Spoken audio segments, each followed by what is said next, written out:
Laptop के पास बैठे लड़के का नाम है बालू, वहीं किचन में खड़े लड़के का नाम है अर्जुन। इस ब्लैक टी शर्ट वाले का नाम है सत्ती, इस दूसरे वाले का नाम है वेंकी और इस लास्ट ब्लू टी शर्ट वाले लड़के का नाम है साई। अब यहाँ हमें पता चलता है कि ये पांचों हाल फिलहाल के नहीं बल्कि बचपन के दोस्त होते हैं और ये इंडिया के एक ही गांव से बिलोंग भी करते हैं। इसी वजह से ये पांचों एक ही फ्लैट को शेयर करते हैं ताकि पैसा भी बचे और ये सब साथ में रह पाएं।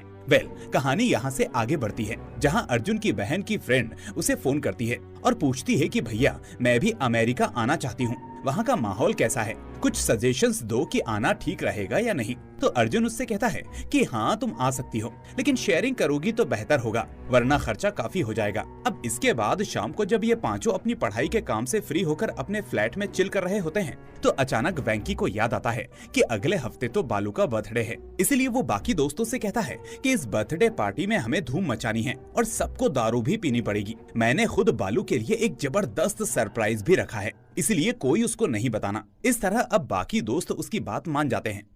इसके बाद जब बालू का बर्थडे आ जाता है तो वेंकी रूम को अच्छे से सजाता है, जिसके बाद इन लोगों की पार्टी शुरू होती है जिसमें ये लोग जमकर दारू पीते हैं और वेंकी कुछ फॉरेन लड़कियों को भी बुलाता है, सब उनके साथ डांस करने लगते हैं। इसी बीच वेंकी नशे में एक स्पेशल दारू की बोतल लाकर उसमें टॉयलेट कर देता है और फिर उसे बालू को पीने के लिए देता है और पागल बालू नशे में 2-4 घूंट मार लेता है। इसके बाद केक कटिंग की बारी आती है तो सारे दोस्त मिलकर उसे मुंह पर केक लगाने लगते हैं, जिस वजह से बालू बचकर बाहर की तरफ भागता है, लेकिन ये लोग उसे वापस अंदर खींचकर उसका चेहरा केक से भर देते हैं और फिर उसके ऊपर बियर डालकर उसको खूब चिढ़ाते हैं। अब इसी मस्ती मजाक के बीच अचानक बालू एक कांच के टेबल पर गिरता है और उठता नहीं। ये देखकर बाकी दोस्त कहते हैं कि लगता है तुमने ज्यादा पी ली है, चलो अब धीरे धीरे उठ जाओ, लेकिन बालू बिल्कुल भी मूवमेंट नहीं करता। ये देखकर अब वो उसे उठाने के लिए आगे बढ़ते हैं कि शायद उसे हैंगओवर हो गया होगा, लेकिन जब वो पास जाकर देखते हैं तो उन्हें पता चलता है कि उसकी तो सांसें ही नहीं चल रही और ये देखकर बाकी दोस्तों के पसीने छूट जाते हैं कि आखिर ये कैसे हो गया। अब इसी मोमेंट पर सभी का नशा ठंडा पड़ जाता है और वो लोग रोने लगते हैं। यहाँ किसी को भी समझ में नहीं आता कि अब क्या किया जाए और तभी इसी बीच उनके फ्लैट की घंटी बजती है, जिसके बाद ये लोग डरते हुए दरवाजा खोलते हैं। अब इनके सामने 2 पुलिस वाले खड़े होते हैं जिन्हें देखकर इनके होश उड़ जाते हैं, लेकिन तभी एक पुलिस वाला कहता है कि क्यों अपनी पार्टी से दूसरों की नींद खराब कर रहे हो, तुम्हारे पड़ोसियों ने तुम्हारी शिकायत की है, लेकिन अब ये पार्टी बंद करो या फिर करनी है तो दूसरों को डिस्टर्ब मत करो, शोर थोड़ा कम करो। तो ये सुनकर चारों दोस्त सॉरी बोलते हुए कहते हैं कि ठीक है ऑफिसर, हम अभी म्यूजिक बंद कर लेते हैं, आपको शिकायत नहीं मिलेगी। अब ये लोग वापस अंदर आते हैं तो देखते हैं कि बालू के मम्मी पापा उसे बर्थडे विश करने के लिए बार बार फोन कर रहे होते हैं, जिसे देखकर चारों दोस्त बहुत घबरा जाते हैं। उन्हें समझ में नहीं आता कि वो बालू का फोन उठाएं या नहीं और उसके पेरेंट्स को कुछ बताएं या नहीं। इस बीच वेंकी कहता है कि हमें पुलिस को बता देना चाहिए, लेकिन बाकी दोस्त कहते हैं कि पुलिस को बताया तो उल्टा हम पर ही शक जाएगा और उसके बाद हमारा करियर खत्म समझो। लेकिन तभी उन्हें याद आता है कि अर्जुन का बड़ा भाई भरत अमेरिका में ही रहता है, इसीलिए वो अर्जुन से कहते हैं कि अर्जुन तुम अपने बड़े भाई को यहाँ बुला लो, वो कोई रास्ता निकालेगा। अब अर्जुन पहले तो मना करने लगता है कि मुझे डर लग रहा है, मैं अपने भाई से क्या कहूँगा, लेकिन फिर दोस्तों की रिक्वेस्ट पर वो आखिर में भरत को फोन करता है और कहता है कि आप फौरन मेरे घर पर आ जाओ, बहुत अर्जेंट बात है। तो ये सुनकर भरत कहता है कि इतनी रात को मैं नहीं आ सकता, और ऐसा क्या हुआ कि तुम मुझे आधी रात को फोन कर रहे हो। तो अर्जुन कहता है कि नहीं भैया, आपको अभी आना पड़ेगा, बात ही कुछ ऐसी है, मैं आपको फोन पर नहीं समझा सकता, इसलिए प्लीज आ जाओ, वक्त बहुत ही कम है। ये सुनकर भरत भी सोचता है कि ऐसा क्या हो गया कि मुझे आधी रात को बुला रहा है, इसलिए वो आखिरकार अर्जुन के फ्लैट पर पहुंच जाता है। अब अंदर आते ही रूम की डेकोरेशन को देखकर वो सोचता है कि शायद इन लोगों ने मुझे बर्थडे पार्टी के लिए बुलाया है, जरूर इनमें से किसी का आज बर्थडे होगा। अब यही पूछने के लिए वो उनकी तरफ बढ़ता तो है, लेकिन फिर उसकी नजर बालू पर पड़ती है।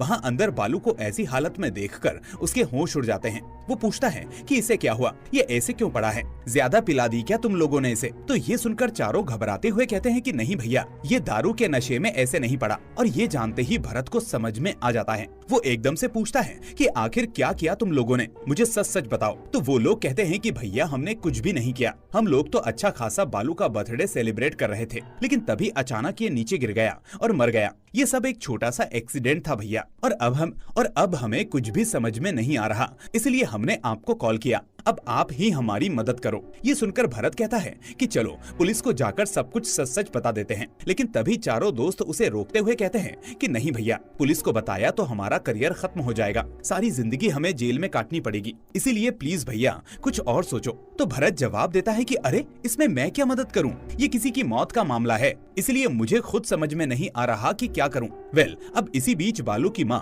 बालू को फिर से फोन करती है, लेकिन इनमें से कोई भी उसके फोन को हाथ नहीं लगाता। अब भरत भी उस फोन को इग्नोर करते हुए चारों से पूछता है कि मुझे ये बताओ कि ये बात किस किस को पता है, क्या तुमने मेरे अलावा किसी और को भी ये बात बताई है? तो वो लोग कहते हैं कि नहीं भैया, और किसी को कुछ नहीं पता, हमने सबसे पहले आपको ही बताया। फिर अचानक बालू की माँ एक एक करके बालू के सभी दोस्तों के नंबरों पर कॉल करने लगती है, कभी वेंकी को, कभी सत्ती को, कभी अर्जुन को। लेकिन ये सब अपना फोन काटते रहते हैं और कोई भी उनसे डर के मारे बात नहीं करता। पर तभी भरत कहता है कि पुलिस की बात बाद में सोचेंगे, तुम लोग पहले ये बताओ कि बालू के मम्मी पापा को क्या कहेंगे। इसके बाद वो चारों अलग अलग आइडियाज देते हैं कि हम कह देंगे कि बालू दूसरी कंट्री चला गया या उसने अपना नंबर बदल लिया है। तो भरत कहता है कि ये कितने दिन चलेगा, क्योंकि जब बालू उनको फोन नहीं करेगा तो फिर से उनका शक तुम लोगों पर जाएगा और कभी न कभी उनको ये बात पता चल ही जाएगी। ऊपर से बालू रोज अपनी माँ से बात करता था, तो कहीं भी जाने से पहले वो उनको फोन करके जरूर बताता। अब इसी बीच बालू की माँ सत्ती को फिर से कॉल करती है और इस बार भरत के कहने पर सत्ती फोन उठा लेता है।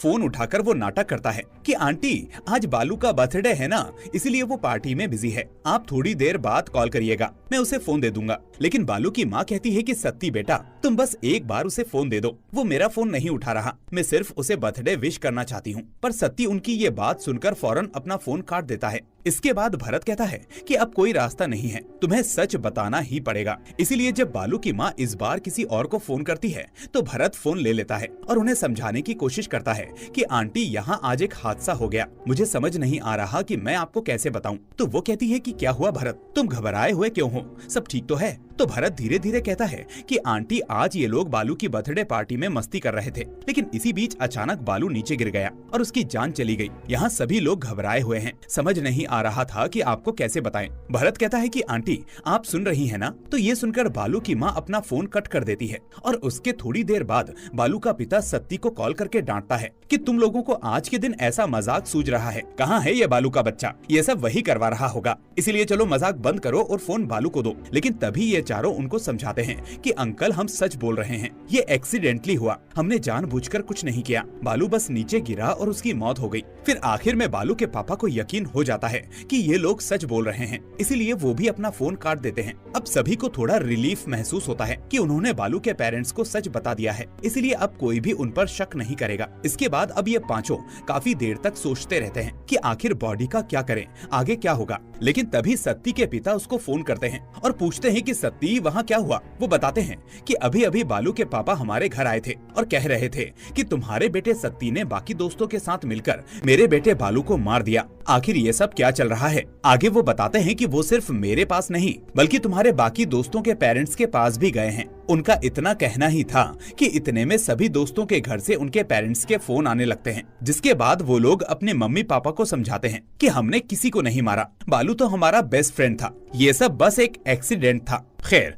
थोड़ी देर बाद हम देखते हैं कि प्रवीण नाम का एक लड़का भरत को फोन करके कहता है कि भरत मुझे अभी पता चला कि बालू को कुछ हुआ है, तो सच क्या है? अब प्रवीण की बात करें तो वो यहाँ छोटी मोटी जॉब करता है और वेंकी का रिश्तेदार भी है, इसलिए वेंकी के पापा ने उसे ये सब बताया था और फौरन वेंकी के पास जाने को कहा था। वेल, अब भरत प्रवीण से कहता है कि तुम फौरन अपनी जॉब छोड़कर यहाँ आ जाओ, हमें तो कुछ समझ में नहीं आ रहा। इसके बाद भरत वापस चारों से कहता है कि तुम लोग अभी फिर से अपने मम्मी पापा को फोन करो और उन्हें यहाँ की पूरी सिचुएशन समझाओ और कन्विंस करो कि बालू के पापा पुलिस में ना जाएं, क्योंकि अगर वहाँ इंडिया में भी पुलिस को पता चला तो मामला यहाँ तक आ जाएगा और यहाँ की पुलिस हमारे पीछे पड़ जाएगी। तो भरत के कहने पर वो चारों अपने मम्मी पापा को कॉल करके वापस समझाने की कोशिश करते हैं और सभी लोग इस मामले को सुबह तक के लिए ऐसे ही छोड़ देते हैं। इसके बाद जब सुबह होती है तो भरत के पापा फोन करते हैं कि बेटा हमने बालू के मम्मी पापा को समझाने की कोशिश की और आखिर में वो समझ भी गए, लेकिन बेटा वो बहुत दुखी हैं, हमसे उनका दुख देखा नहीं जा रहा।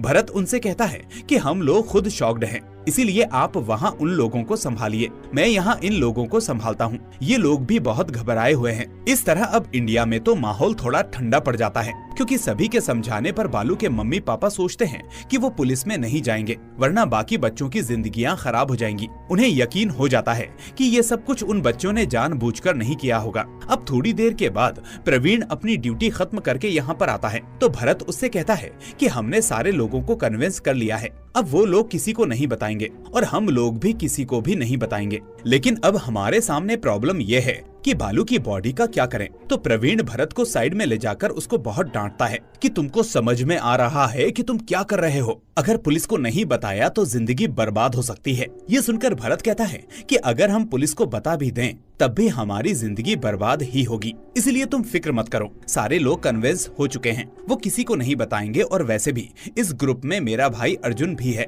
हम सभी लोग एक ही गांव के हैं, तो अगर हम हेल्प नहीं करेंगे तो कौन करेगा। लेकिन प्रवीण फिर भी उसकी बात नहीं मानता और यही कहता है कि इसमें बहुत बड़ा रिस्क है। पर तभी वेंकी का पिता प्रवीण को कॉल करता है और उससे रिक्वेस्ट करने लगता है कि बेटा अब तुम ही वहाँ पर सब कुछ संभाल लो, अगर पुलिस को पता चला तो तुमको तो पता है ना, उन बच्चों की जिंदगियां बर्बाद हो जाएंगी। अब यहाँ प्रवीण उनसे कहता है कि मामा जी, मैं आपका एहसान कभी नहीं भूलूंगा, मुझे पता है कि आप नहीं होते तो मैं अमेरिका नहीं आ पाता, लेकिन आप भी मेरी बात समझो, ये हमारा देश नहीं है और ऊपर से ये घर मेरी रिस्पॉन्सिबिलिटी है, इसलिए अगर पुलिस को जरा सी भी भनक लग गई तो वो लोग सबसे पहले मुझे जेल में डालेंगे। इस तरह यहाँ हमें पता चलता है कि जिस फ्लैट में ये लोग रह रहे थे वो फ्लैट असल में प्रवीण ने ही रेंट पर दिलवाया था और वो रेंट एग्रीमेंट में गवाह भी था। लेकिन वेंकी का पिता फिर भी प्रवीण से वापस रिक्वेस्ट करता है और कहता है कि बालू के पेरेंट्स जब इसके लिए मान गए हैं तो तुम क्यों परेशान हो रहे हो, और वैसे भी इन बच्चों ने कुछ नहीं किया, ये तुम भी जानते हो,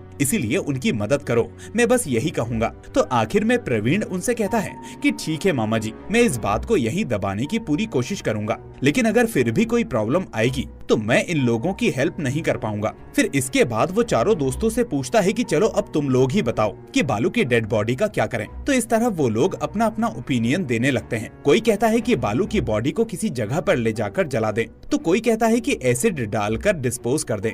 लेकिन तभी भरत कहता है कि ये सब करना ठीक नहीं, क्योंकि बालू अपना ही भाई था, इसलिए उसकी बॉडी के साथ ये सब करना अच्छा नहीं होगा। वो कहता है कि मेरे पास एक आइडिया है, हम इस घर के बैकयार्ड में उसको दफना देंगे। तो प्रवीण कहता है कि तुम्हारा आइडिया तो अच्छा है, लेकिन अगर फ्यूचर में कभी ये डेड बॉडी बाहर आ गई तो फिर से बहुत प्रॉब्लम होगी। भरत कहता है कि ये सिचुएशन तभी आएगी जब इस घर का ओनर कभी कोई खुदाई करे, पर हम ऐसा होने नहीं देंगे। हमें इस सिचुएशन से बचने के लिए इस घर को ही खरीदना पड़ेगा। इस तरह वो उन चारों से कहता है कि तुम लोग जो भी करो, जैसे भी करो, लेकिन इस घर को खरीद लो। तो ये चारों लोग भी हाँ कह देते हैं। जिसके बाद भरत कहता है कि तुम चारों अभी से घर के पीछे जाकर गड्ढा खोदना स्टार्ट करो, क्योंकि घर के चारों तरफ फेंसिंग है, इसलिए किसी को कुछ भी नजर नहीं आएगा। आगे वो कहता है कि इसके अलावा तुम लोगों को एक और काम करना होगा, तुम लोगों को बालू का सारा रिकॉर्ड अपने पास से मिटाना होगा, यानी कभी किसी को ये ना लगे कि बालू यहाँ तुम लोगों के साथ रहता था। अब असल में ये पांचों लोग छोटी मोटी जॉब करते हुए अपनी पढ़ाई भी कर रहे थे, इसीलिए भरत फौरन सभी को अपना अपना एडमिशन भी कैंसिल करने के लिए कहता है और फिर बालू के नाम पर इंडिया की फ्लाइट के टिकट्स भी बुक करने के लिए कहता है। लेकिन तभी अचानक सारे रिकॉर्ड्स क्लियर होने के बीचों बीच भरत को ये बात पता चलती है कि बालू के माँ बाप बालू को देखने के लिए अमेरिका आ रहे हैं। और ये सुनते ही ये चारों लोग शॉक्ड रह जाते हैं कि कहीं वो यहाँ आकर इमोशनल ना हो जाएं और पुलिस को ना बुला लें। और फिर वो भी डिसाइड कर लेते हैं कि जब तक बालू के माँ बाप यहाँ पर नहीं आ जाते तब तक बालू को नहीं दफनाएंगे, अब चाहे जो भी हो। इसके बाद वो अपने घर को साफ सुथरा करके बालू को अच्छे से लेटा देते हैं। ये होने के बाद अर्जुन, वेंकी, सत्ती और साई के बीच छोटा सा झगड़ा होने लगता है। यहाँ साई ये सारा ब्लेम वेंकी पर ही डालने लगता है और कहता है कि वेंकी ने ही इस पार्टी का इंतजाम किया, इसीलिए दारू पीकर बालू नीचे गिर गया और मारा गया। लेकिन बाद में अर्जुन अपने दोस्तों को समझाता है कि जो हुआ सो हुआ, ये सब कुछ एक दुर्घटना थी, इसीलिए अब इस बारे में झगड़ा करना बंद करो। खुद ही ऐसा करोगे तो दूसरे लोगों को तो शक होगा ही। खैर, वहीं दूसरे रूम में भरत और प्रवीण होते हैं, जहां प्रवीण उससे कहता है कि जब वो लोग बॉडी क्लीन कर रहे थे तो क्या तुमने नोटिस किया कि बालू की बॉडी नीली पड़ गई है, और वैसे भी सिर्फ नीचे गिरने से उसकी मौत कैसे हो सकती है, जबकि ना कोई जख्म हुआ और ना ही कोई ब्लड आया। प्रवीण कहता है कि भरत, मुझे लगता है कि कुछ न कुछ गड़बड़ मामला जरूर है। मुझे शक है कि ये कोई नेचुरल डेथ नहीं है। भरत कहता है, तो फिर हमें क्या करना चाहिए? मैं जानता हूँ कि मेरा भाई अर्जुन ये सब नहीं कर सकता, और अगर उससे ऐसा होता तो वो मुझे सच सच बता देता, लेकिन बाकी लोगों के बारे में मैं कुछ भी नहीं कह सकता। तो प्रवीण कहता है कि अभी बालू के पेरेंट्स को आने में काफी समय है,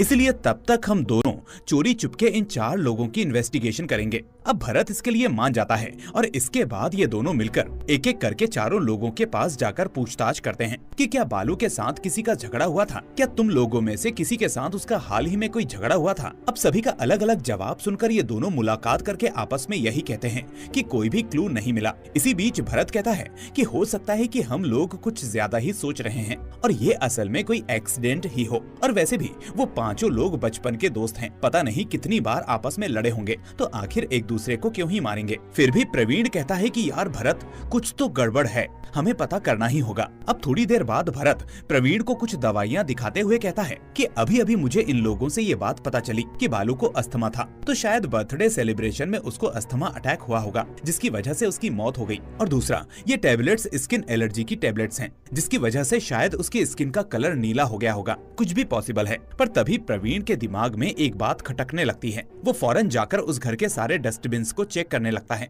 तो उसे वॉशरूम के डस्टबिन में पोटेशियम साइनाइड का एक बॉटल मिलता है, और दूसरी तरफ वो भरत की दिखाई हुई अस्थमा की बोतल को चेक करता है, तो देखता है कि वो बोतल एक्सपायर हो चुकी है। इसके बाद वो भरत से कहता है कि देखा तुमने भरत, असल में पोटेशियम साइनाइड कंज्यूम करने की वजह से ही बालू की स्किन नीली हुई होगी, क्योंकि अस्थमा की दवा तो एक्सपायर्ड थी, उसको तो बालू ने लिया ही नहीं होगा। वो कहता है कि भरत, पहले हमको अब ये बात पता करनी होगी कि ये बोतल आखिर किसने खरीदी। भरत कहता है कि इस बारे में हम कैसे पता करेंगे। तो प्रवीण कहता है कि ऐसे बॉटल्स असल में इलीगल वेबसाइट्स पर ही मिलते हैं, इसीलिए अगर हम इन चारों की बैंक स्टेटमेंट्स को चेक करें तो ये बात पता चल जाएगी कि बोतल को किसने खरीदा। तो अब ये दोनों उन चारों का चोरी चुपके फोन लेकर उनका बैंक स्टेटमेंट चेक करने लगते हैं, लेकिन फिर भी इनको इस बार भी कोई क्लू नहीं मिलता। पर तभी भरत कहता है कि हो सकता है शायद इस बोतल को ऑफलाइन मार्केट से खरीदा गया हो, क्योंकि बाहर भी ये चीज ब्लैक में मिलती है। तो प्रवीण कहता है, एक मिनट, कोई भी आदमी पॉइजन की बोतल खरीद कर कभी मारने वाले को डायरेक्ट नहीं देता,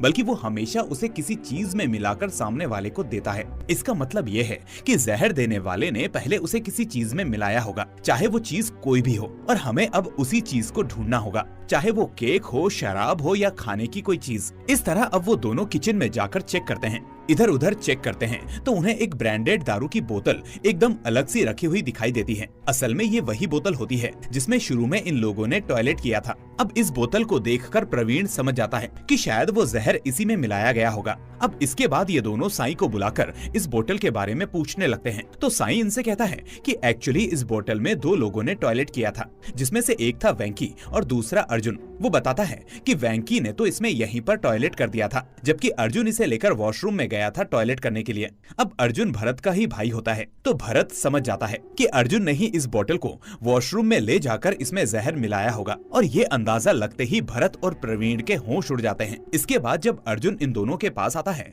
तो भरत अर्जुन को वहीं मारने पीटने लगता है। ऐसा करते हुए वो पूछता है कि तुमने ऐसा क्यों किया, तो अर्जुन रोते हुए उल्टा अपने भाई को ही डांटने लगता है और कहता है कि तुमको अमेरिका में आए 7 साल हो गए, और इन 7 सालों में तुम भूल ही गए कि तुम्हारी कोई फैमिली भी है।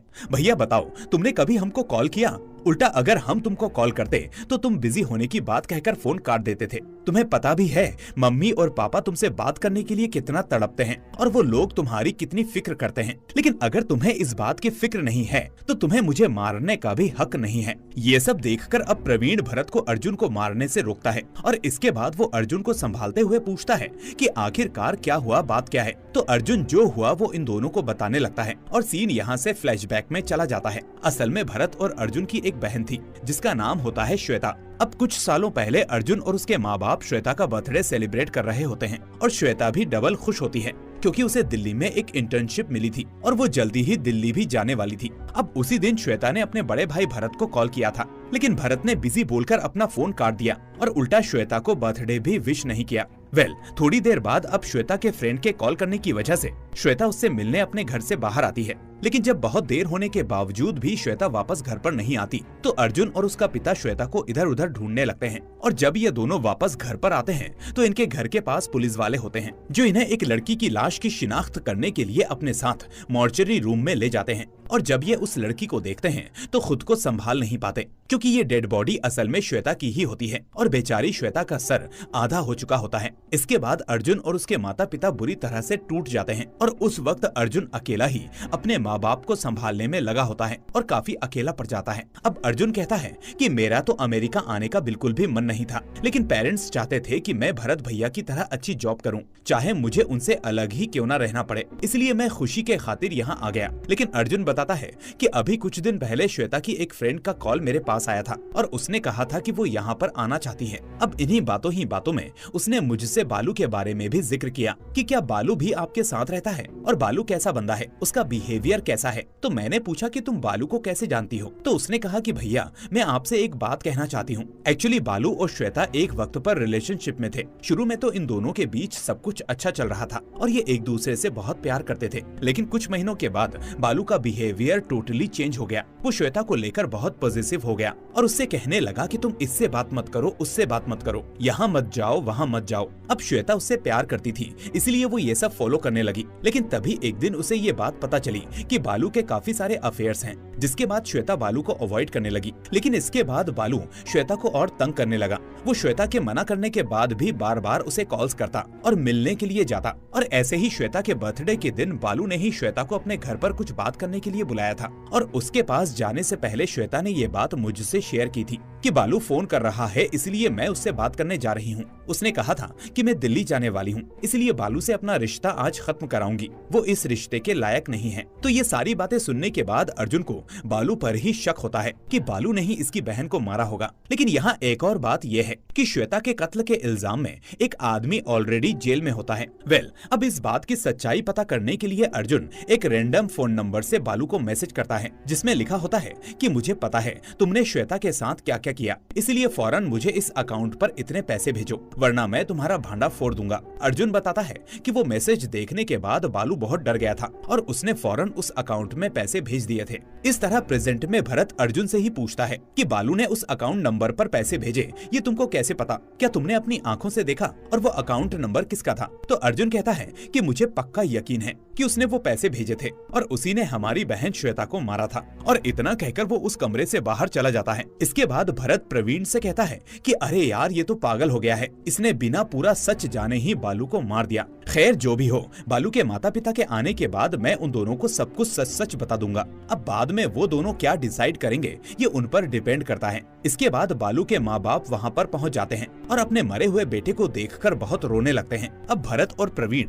बालू के फादर को समझाते हुए कमरे में ले जाते हैं और यहाँ भरत ठान लेता है कि वो बालू के फादर को सब कुछ सच सच बता देगा कि बालू को उसके ही भाई अर्जुन ने ही मारा है। लेकिन जब तक वो कुछ बोल पाता उससे पहले ही बालू का फादर भरत को रोकते हुए कहता है कि भरत मुझे तुमसे कुछ कहना है कि एक्चुअली 6 महीने पहले एक दिन बालू ने रोते हुए मुझे कॉल किया और जो हुआ वो मुझे बताने लगा। वो कहते हैं कि उस रात बालू ने तुम्हारी बहन श्वेता से मुलाकात की थी, जिसके बाद उन दोनों के बीच काफी झगड़ा हुआ था, जिसके चलते बालू ने चलती हुई कार से श्वेता को बाहर धक्का दे दिया था और बाहर एक पत्थर से सर टकराने की वजह से श्वेता बहुत जख्मी हो गई थी। अगर बालू उसी वक्त श्वेता को हॉस्पिटल ले जाता तो शायद श्वेता की जान बच सकती थी, लेकिन वो डरकर फौरन मेरे पास आकर सब कुछ बताने लगा। अब बालू मेरा एक लौता बेटा था, इसलिए मैं उसको खोना नहीं चाहता था और यही वजह थी कि मैंने दूसरे आदमी को पैसे देकर जेल भिजवा दिया। भरत बेटे मुझे माफ कर दो, मैंने तुम्हारी फैमिली के साथ बहुत गलत किया और देखो ये उसी का नतीजा है कि भगवान ने आज मुझे ये सजा दी है। अब ये सब सुनने के बाद भरत अपना सच छुपा लेता है कि ये खून अर्जुन ने ही किया है। इसके बाद ये सब लोग मिलकर बालू को दफना देते हैं और फिर बालू का फादर जाते जाते इन चारों लोगों को समझाता है कि आप लोग फिक्र मत करो, मैं किसी को कुछ नहीं बताऊंगा और ये घर भी मैं ही खरीद लूंगा। अब दोस्तों आप सोच रहे होंगे कि हो गया कहानी का दी एंड, लेकिन अभी असली ट्विस्ट तो बाकी है। अब इतना सब कुछ होने के बाद जब भरत और प्रवीण वापस घर के अंदर आ रहे होते हैं तो तभी अचानक भरत की जेब से वो जहर वाली बोतल नीचे गिर जाती है। ये वही पोटेशियम साइनाइड वाली बोतल होती है। अब प्रवीण उस बोतल की स्मेल सूंघकर भरत से कहता है कि भरत ये तो फेक पॉइजन है, इसका मतलब बालू को अर्जुन ने नहीं मारा, और अगर उसने नहीं मारा तो आखिर किसने मारा होगा। तो भरत कहता है कि शायद हमने अब तक सब कुछ गलत अंदाजा लगाया, हो सकता है कि बालू अपनी मौत ही मरा हो, जैसा उसके पिता ने कहा। और यहाँ आता है असली ट्विस्ट, जिसके बाद सीन फ्लैशबैक में चला जाता है। यहाँ भरत अपने फ्लैशबैक को याद करने लगता है और हम देखते हैं कि जब अर्जुन को ये बात पता चली कि बालू ने ही उसकी बहन को मार दिया है, तो उसी वक्त अर्जुन ने भरत को फोन करके ये बात बोल दी थी। इसके बाद अर्जुन ने भरत को कहा था कि भैया तुम फौरन मुझे एक जहर की बोतल ला कर दो, मैं उस बालू को मार दूंगा। तुम तो अपनी फैमिली की केयर करते नहीं और तुम्हें अपनी बहन के जाने से कोई फर्क नहीं पड़ा, लेकिन मुझे मेरी बहन से बहुत प्यार था और मैं उसका बदला लेकर ही रहूंगा। तो भरत ये सुनकर उससे कुछ नहीं कहता, बल्कि उल्टा उसे एक पॉइजन की बोतल लाकर दे देता है। लेकिन यहाँ हम देखते हैं कि ये बोतल असल में फेक होती है, क्योंकि भरत ये नहीं चाहता था कि इस केस में उसका भाई अर्जुन फंसे। इसलिए जब बालू की बर्थडे पार्टी चल रही थी और ये सारे लोग मौज मस्ती कर रहे थे, तो इसी बीच बालू अपने दोस्तों से बचने के लिए कुछ मिनट्स के लिए घर से बाहर गया था, और यहीं उसके नशे में होने की वजह से भरत ने उसको एक जहर वाला इंजेक्शन लगा दिया था, जिसके बाद अंदर जाते ही बालू की मौत हो गई थी। अब मूवी के लास्ट में फाइनली डायरेक्टर हमें श्वेता की असली फोटो दिखाते हैं और ये भी लिखते हैं कि इतने सालों तक जो सच उस घर में दबा रहा, वो सच अब आप लोगों को पता लग गया। और इसी के साथ ये मूवी यहाँ पर दी एंड हो जाती है।